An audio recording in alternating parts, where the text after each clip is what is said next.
Ang susunod na programa ay rated G. Ito ay pwede sa lahat ng manonood.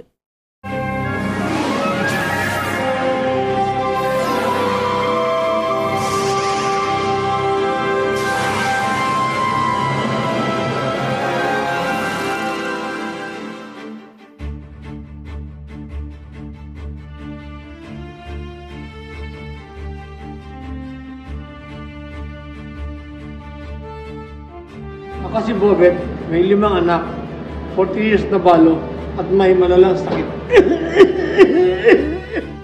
Ako si Tiago, panganay sa magkakapatid. 10 taon dito sa Saudi, at handa na akong umuwi, Pilipinas, for good. Ako si Carding, black sheep ng pamilya. Ako si Rudy, isang masigasig na baruto. Hindi ko nga alam bakit nagtitiso ako sa pamilya ko. Pagod na ako. Ako si Berting, bunso sa magkakapatid. Sumasampung taon na sa high school kapag desisyon na maging full-time tambay.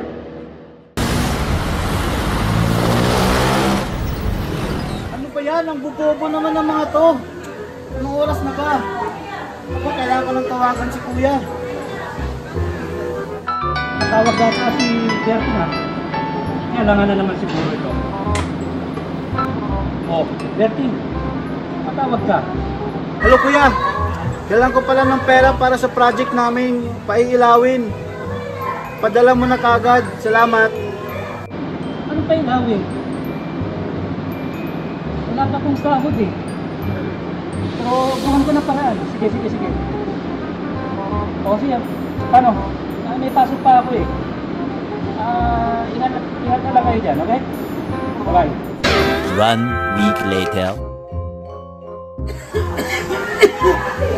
Carding, ano naman yun, Tay? Nagpupusoy ako eh. Ano ka ba? Ibili mo ako ng gamot. Nakabunso na ako. Wala akong pera. Batip naman. Punta na nga sa tropa. Diyan ka na nga, Tay. Anak! Wait, Kuya Carding. I have a good news for you guys. Saan ka na naman ba pupunta, Kuya Carding? Siguro may inutos na naman sa'yo ang tatay, ano? Kuya Rudy, I have a good news for you guys. Pops, magandang gabi. Oh, ano naman bang ginawa mo? Hindi, Kuya Rudy. Meron na akong sorpresa sa inyong lahat. At lalo na kay Pops. Ano ka ba, Carding? Nasaan na yung pinibili yung gamot? Pops, wait. Unahin mo na natin yung big news ko. Big surprise. Pero Rudy, halika dito at pakinggan mo ang magandang sorpresa. Napagdesisyonan ko na po na sa sobrang tagal ko sa high school, ititigil ko ng pag-aaral at mag-full time na po akong tambay. Magaling. Yan ang pinagandang desisyon na nagawa ko. Bukas na bukas din, papakilala kita sa program. Thank you, Kuya. Thank you.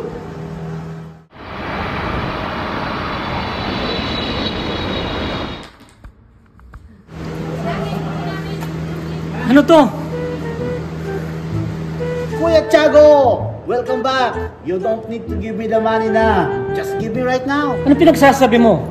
Ano nangyayari dito? Just what I am saying.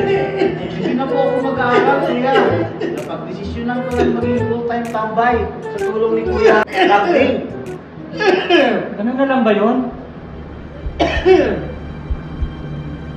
Ang tagal ko sa Saudi. Nagpapadala ko para sa inyo. Tapos ganyan na. Tatay, may sakit lang. Magkano pinapadala ko sa inyo? Tapos ang bahay na to. Tingnan nyo, ganyan lang. Nagpapakirap ako sa Saudi. Pero ba't ganyan? Teka lang, sandali, Kuya. Anong karapatan mo na maghanap kung anong binigay mo sa akin? Hindi ba ba na kailangan ka namin? Tingin mo ba sapat yung mga pera pinapadala mo? Tatabaho rin ako para sa kanila. Tama nga yung mga anak. Tigilan nyo na yan. Hirap na ako.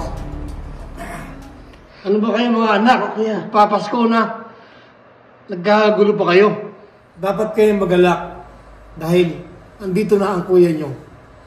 Dahil matagal siyang nawala. Bla bla bla, tay. Puro naman kayo kuda. Welcome back, kuya. Alis na ako. Kadarating ko, aalis ka?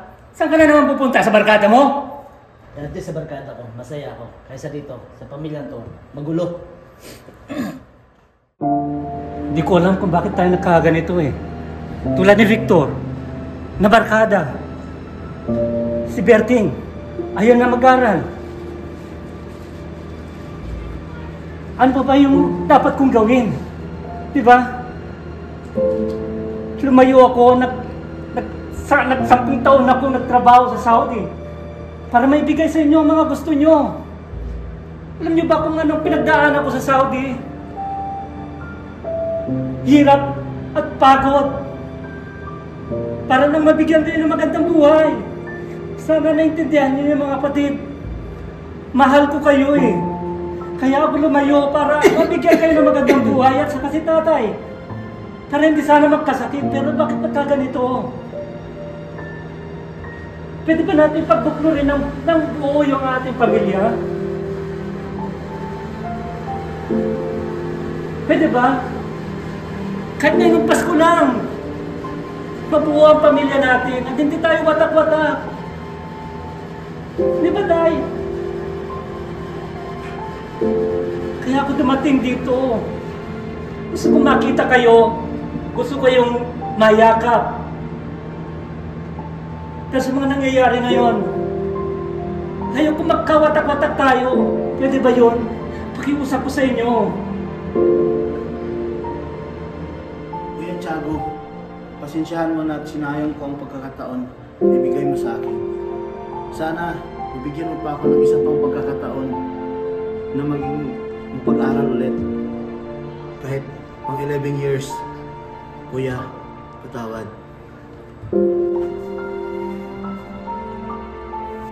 Ikaw, Kuya, ano ba ang issue mo? Magpapasko na. Ibaba mo na yung pride mo. Yan tayo eh. Magaling lang tayo magsalita. Dahil kadadating lang natin. Pero paano yung mga taon na wala ka? Yung mga panadala mo. Nakarating naman yung lahat kay tatay. Tapos ngayon, hahanapan mo kami ng resibo. Nagtatrabaho rin ako dito. Yung kung hahanapan mo kami ng resibo dun sa mga pinadala mo, di sana matagal nang wala si tatay.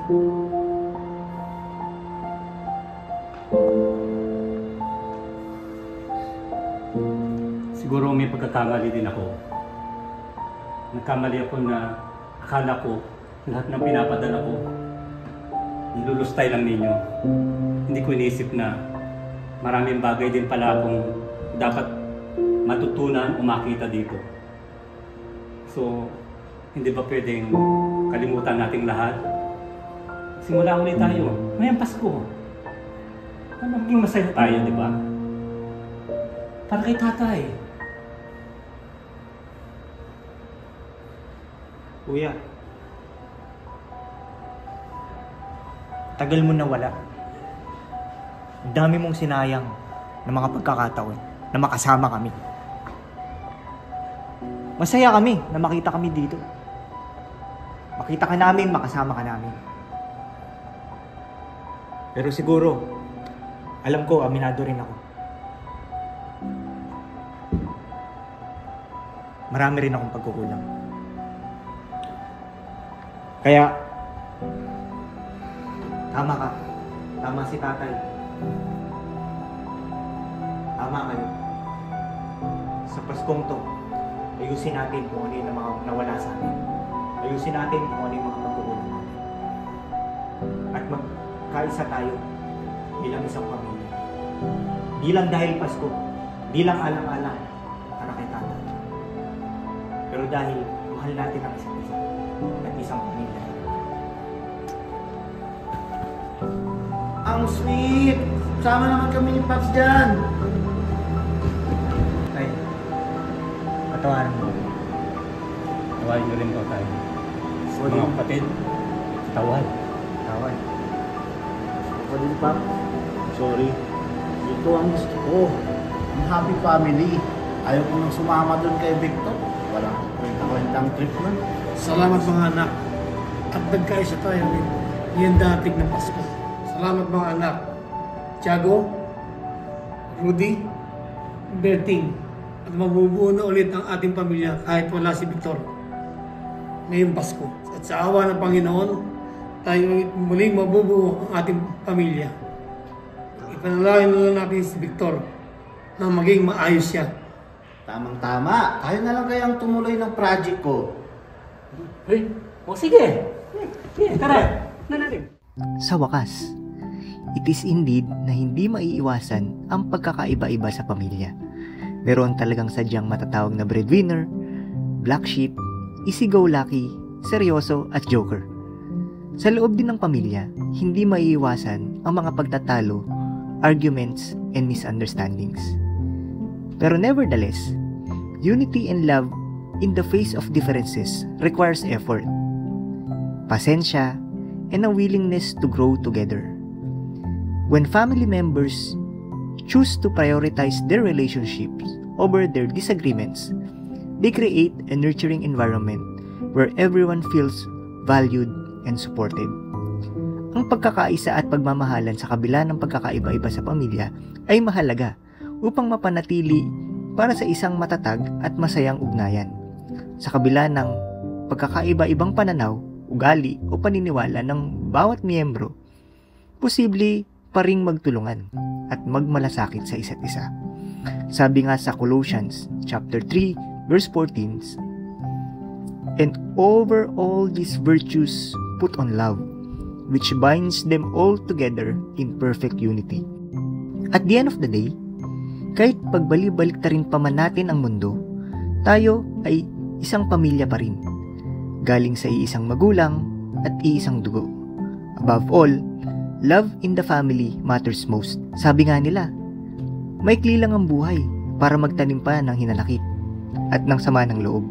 Kaya, it is important na magkaroon ng maayos na relasyon sa bawat isa kasi ito ang nakakalugod at ang kalooban ng Diyos para sa atin. Naway ang unity and love in the family ay hindi lang natin iparamdam dahil sa nalalapit na Pasko. Ito'y mapanatili natin dahil hindi natin alam kung kailan natin makakasama ang ating mga mahal sa buhay. Merry Christmas everyone. God bless us all.